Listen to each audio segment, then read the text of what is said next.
എൻ്റെ കൂടെ ഞാൻ വീട്ടിൽ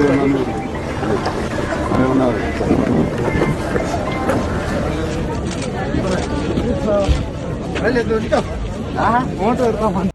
നമസ്കാരം. മമ്മൂക്ക വീണ്ടും വിവാദത്തിലായേക്കാണ്. ഇതിനു മുമ്പും ഇദ്ദേഹം പല കാര്യങ്ങൾ പറഞ്ഞ് ഇതുപോലെ വിവാദങ്ങൾ വരുത്തി വെച്ചിട്ടുണ്ട്.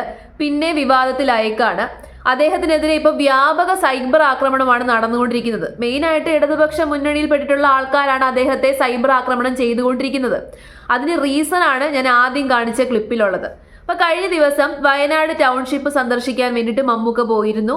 അവിടെ സർക്കാർ ജനങ്ങൾക്ക് വേണ്ടിയിട്ട്, അതായത് വയനാട് ദുരിതബാധിതർക്ക് വേണ്ടിയിട്ട് വീടുകൾ വെച്ച് സമർപ്പിക്കുന്ന ഒരു ചടങ്ങാണ്. അവിടേക്ക് വളരെ അൺഎക്സ്പെക്റ്റഡ് ആയിട്ട് മമ്മൂക്ക ചെല്ലുകയും വിസിറ്റ് ചെയ്യുകയും എല്ലാവരെയും കാണുകയും ഒക്കെ ചെയ്തു. മാധ്യമപ്രവർത്തകരെ കണ്ടു. അപ്പോൾ അതിൻ്റെ ഇടയ്ക്ക് അവിടെ CPM പ്രവർത്തകരും ജില്ലാ സെക്രട്ടറിയും പ്രസിഡന്റും എല്ലാവരും അവിടെ ഉണ്ടല്ലോ. അപ്പോൾ മമ്മൂക്കയുടെ ചുറ്റും ഇവരിങ്ങനെ നടക്കുകയാണ്. മാധ്യമപ്രവർത്തകരുടെ ഒപ്പം തന്നെ ഇവരും ഇങ്ങനെ പോവുകയാണ്. ആ സമയത്ത് വയനാട് ജില്ലാ സെക്രട്ടറി എടുത്ത് CPM ജില്ലാ സെക്രട്ടറി എടുത്ത് മമ്മൂക്ക പറഞ്ഞു, എൻ്റെ കൂടെ എന്തിനാണ് ഇങ്ങനെ നടക്കുന്നത്? ഞാൻ നിങ്ങൾക്ക് വേണ്ടി വന്നതല്ല, അതായത് പാർട്ടിപരമായ ഒരു പരിപാടിക്ക് വന്നതല്ല, പാർട്ടി ക്ഷണിച്ചിട്ടും വന്നതല്ല, ഞാൻ ഇവിടെ നോർമലായിട്ട് വന്നതാണ്, മാറി നിൽക്ക് എന്ന് പറയുന്നുണ്ട്. അപ്പോൾ അതാണ് ഇപ്പോൾ വിവാദത്തിലായത്. അതായത് ഒരു വ്യക്തിയുടെ മുഖത്ത് നോക്കി അടിച്ചമർത്തുന്ന രീതിയിൽ സംസാരിച്ചു എന്നാണ് ഇപ്പോൾ എല്ലാവരും പറയുന്നത്.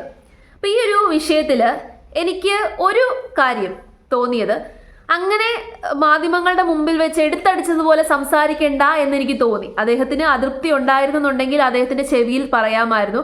കാരണം അത് കേട്ടിട്ടും ആ വ്യക്തി, ആ ജില്ലാ സെക്രട്ടറി, അദ്ദേഹം പ്രത്യേകിച്ച് ഒരു രീതിയിൽ റിയാക്ട് ചെയ്യുന്നില്ല, വളരെ മാന്യമായിട്ട് റിയാക്ട് ചെയ്യുന്നുണ്ട്. അതുകൊണ്ട് എനിക്ക് തോന്നിയത് മമ്മൂക്ക ചെവിയിൽ പറയാമായിരുന്നു, മാറി നിൽക്ക്, എനിക്ക് ബുദ്ധിമുട്ടുണ്ട് എന്ന് പറയാമായിരുന്നു. പിന്നെ മമ്മൂക്ക അങ്ങനെ എടുത്തടിച്ചതുപോലെ പറഞ്ഞതിൽ ഒരു റീസൺ ഉണ്ട്, പറയാൻ ഒരു കാരണമുണ്ട്. അതെന്താന്ന് വെച്ച് കഴിഞ്ഞാൽ ഇപ്പം നമ്മുടെ ഗവൺമെൻറ് പല രീതിയിലും PR വർക്കുകൾ നടത്തുന്നുണ്ട്. അതിനൊരു ഉദാഹരണം നമ്മുടെ മോഹൻലാലിനെ വെച്ച് നടത്തിയ ഇൻ്റർവ്യൂ ആണ്. മോഹൻലാലും പിണറായി വിജയനും കൂടി ചെയ്ത ആ ഒരു ഇൻ്റർവ്യൂ തന്നെ അതിനൊരു ഉദാഹരണമാണ്. മാത്രമല്ല ഇപ്പോൾ വേടനെ വെച്ച് പാട്ടിറക്കുന്നു. അങ്ങനെ പല രീതിയിലും PR വർക്കുകൾ നടത്താൻ വേണ്ടിയിട്ട് നമ്മുടെ ഗവൺമെൻറ് ശ്രമിക്കുന്നുണ്ട്. കാരണം ഇലക്ഷൻ വരുവാണല്ലോ. അപ്പോൾ മമ്മൂട്ടിയെ വെച്ചും കൂടി ഒരു PR വർക്ക് നടത്താൻ ശ്രമിക്കുന്നു എന്ന് മമ്മൂട്ടിക്ക് തോന്നിയത് കൊണ്ടായിരിക്കാം മമ്മൂട്ടി എടുത്തടിച്ചതുപോലെ അങ്ങനെ സംസാരിച്ചത്. അവരുടെ കുഴപ്പം കൊണ്ട് തന്നെയാണ്, പറഞ്ഞിട്ട് കാര്യമൊന്നുമില്ല. കാരണം ഇപ്പോൾ കണ്ടിന്യൂസ് എല്ലാ കാര്യവും ചെയ്തതിന് ശേഷം കറക്റ്റ് എലക്ഷൻ വന്നപ്പോഴേക്കും ഈ പരിപാടികളൊക്കെ നടത്തുന്നു, ഉദ്ഘാടനത്തിന് പോകുന്നു. പിണറായി വിജയൻ കഴിഞ്ഞ ദിവസം 3-4 ഉദ്ഘാടനത്തിനാണ് അടുപ്പിച്ചു പോയത്, പുതിയ പദ്ധതികളുടെ ഉദ്ഘാടനത്തിന്. ഈ ഇലക്ഷൻ വരുമ്പോൾ മാത്രം കൃത്യമായിട്ട് ഈ ഉദ്ഘാടനങ്ങളൊക്കെ നടത്തുന്നതിൻ്റെ ആ ഒരു ഗുഡൻസ് എന്തോ എന്നുള്ളത് പിടികിട്ടിയില്ല. എനിക്ക് പിടികിട്ടി, നിങ്ങൾക്ക് പലർക്കും പിടികിട്ടി കാണത്തില്ല. കാരണം ബ്ലൈൻഡ് ഫോൾഡഡ് ആയിട്ട് പലരും ഇങ്ങനെ, അതായത് കണ്ണടച്ച് ഇവരുടെയൊക്കെ ഒപ്പം പ്രവർത്തിക്കുന്ന കുറേ ആൾക്കാരുണ്ട്. ആ ആൾക്കാരിൽ ചിലരാണ് ഇപ്പം മമ്മൂട്ടിയെ സൈബർ ആക്രമണം ചെയ്യുന്നത്. മമ്മൂട്ടി എടുത്തടിച്ചതുപോലെ പറഞ്ഞതിൽ തെറ്റൊന്നുമില്ല. കാരണം ജനങ്ങൾ ഒരുപാട് പൊറുതിമുട്ടി. ജനങ്ങൾക്ക് പറയാനുള്ള കാര്യങ്ങളാണ് മമ്മൂട്ടി മാധ്യമങ്ങളുടെ മുമ്പിൽ തുറന്നടിച്ചത്. ഈ പറഞ്ഞൊരു കാര്യത്തിൽ എനിക്ക് ചെറിയൊരു അതൃപ്തി ഫീൽ ചെയ്തത്, അദ്ദേഹത്തിൻ്റെ മുഖത്ത് നോക്കി അങ്ങനെ എടുത്തടിച്ച പോലെ പറയണ്ടായിരുന്നു, അദ്ദേഹത്തോട് ചെവിയിൽ പറയാമായിരുന്നു. പക്ഷേ അവിടെ ചെന്ന് ടൗൺഷിപ്പിന്റെ ആ ഒരു പ്രോഗ്രാമിന്റെ ഇടയിൽ മമ്മൂക്ക മാധ്യമങ്ങളോട് പറഞ്ഞൊരു കാര്യമുണ്ട്. ആ കാര്യം വളരെ അടിപൊളിയായിട്ട് എനിക്ക് ഫീൽ ചെയ്തു. ആ കാര്യം നമുക്കൊന്ന് കേട്ടിട്ട് വരാം. സോഷ്യൽ ക്യാപിറ്റൽ, സാമൂഹ്യ മൂലധനമാണ് ഈ കാണുന്നത്.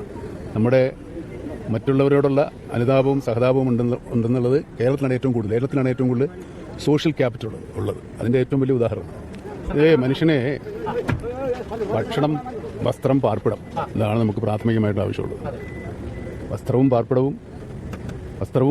ഭക്ഷണം മാത്രം കിട്ടുന്നവരുണ്ട്, ഭക്ഷണവും പാർപ്പിടവും വസ്ത്രവും കിട്ടുന്നവരുണ്ട്, ഇത് മൂന്നും കിട്ടുന്നവരുണ്ട്. പക്ഷേ അപൂർവമായിട്ട് മാത്രമേ ഇങ്ങനെ പാർപ്പിടം, ഒരു ജനത, ഒരു നാട്ടിലെ ജനങ്ങൾ മുഴുവൻ എല്ലാവരും ചേർന്നിങ്ങനെ നിരാശ്രയരായ ഇങ്ങനെ ഒരു ലാഭത്ത് സംഭവിച്ച ആളുകൾക്ക് വേണ്ടി സംഭാവന ചെയ്തുണ്ടാക്കിയത് ജനങ്ങളുടേതാണ്.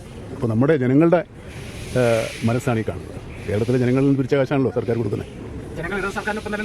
ജനങ്ങൾ അല്ല, അത് നമുക്കറിയില്ല. ജനങ്ങൾ ഇത് നമ്മൾ കൊടുത്തതാണ്, നമ്മുടേതാണ്. കേരളത്തിൻ്റെ ഒരു എന്താ പറയുക, സോഷ്യൽ ക്യാപിറ്റൽ, സാമൂഹ്യ മൂലധനമാണ് ഈ കാണുന്നത്.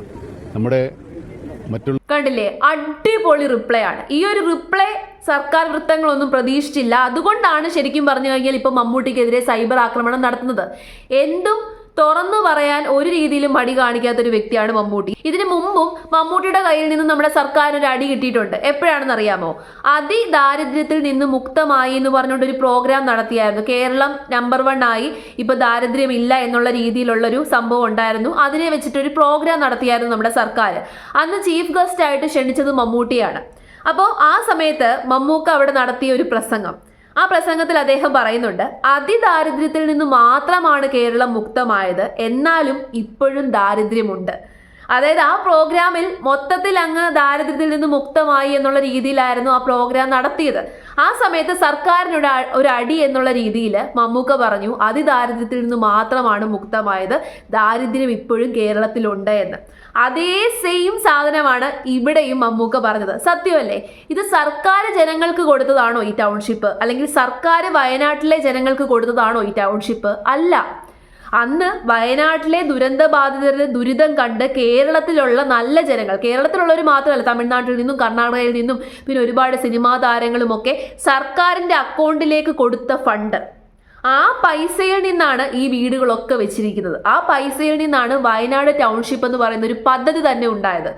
അപ്പം കറക്റ്റ് സർക്കാർ കൊടുത്ത വീടല്ല, സർക്കാർ കൊടുത്ത വീടുകളല്ല. അതിൻ്റെ ഇത് സർക്കാരിന് കൊടുക്കാൻ വേണ്ടി പറ്റത്തില്ല. സത്യത്തിൽ കേരളത്തിലെ ജനങ്ങൾ വയനാട് ദുരന്ത ബാധിതർക്ക് വേണ്ടിയിട്ട് നല്ല മനസ്സോടുകൂടി കൊടുത്തതാണ് ആ വീടുകൾ.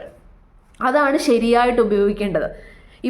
ഇനിയിപ്പം നമ്മുടെ സർക്കാരിൻ്റെ ആൾക്കാർ PR വേണ്ടി ഉപയോഗിക്കുന്നത് സർക്കാർ വയനാട് ദുരന്തബാധിതർക്ക് വീട് വെച്ച് നൽകി, സർക്കാർ കൊടുത്തു എന്നുള്ള രീതിയിലായിരിക്കും പറയുന്നത്.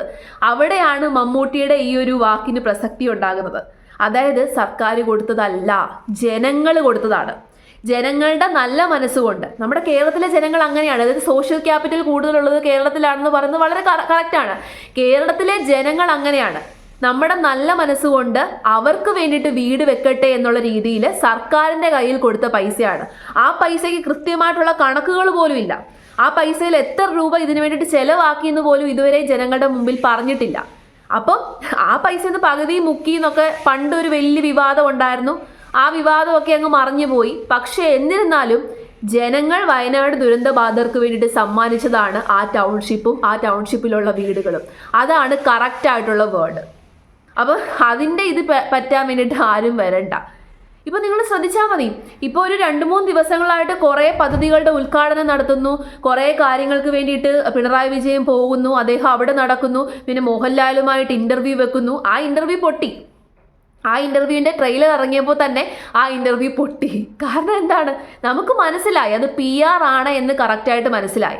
അപ്പോൾ ഒരുപക്ഷെ മമ്മൂക്ക അങ്ങനെ തുറന്നടിച്ചതുപോലെ സംസാരിച്ചത് അദ്ദേഹത്തെ വെച്ചൊരു PR നടത്തണ്ട എന്ന് കരുതിയിട്ടാവും. കാരണം ഇപ്പം ഇലക്ഷൻ ആയതുകൊണ്ട് തന്നെ ഇവർ മാക്സിമം ഇങ്ങനെ അടുത്തടുത്ത് കയറി നിൽക്കുകയാണ്.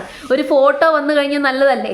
വയനാട് ടൗൺഷിപ്പ് മമ്മൂട്ടി വിസിറ്റ് ചെയ്തു, അപ്പോൾ അതിൻ്റെ ഒപ്പം CPM പ്രവർത്തകർ ഇങ്ങനെ നിൽക്കുന്നു, ഫോട്ടോ വരുന്നു, മാധ്യമപ്രവർത്തകർ മുഴുവൻ റിപ്പോർട്ട് ചെയ്യുന്നു.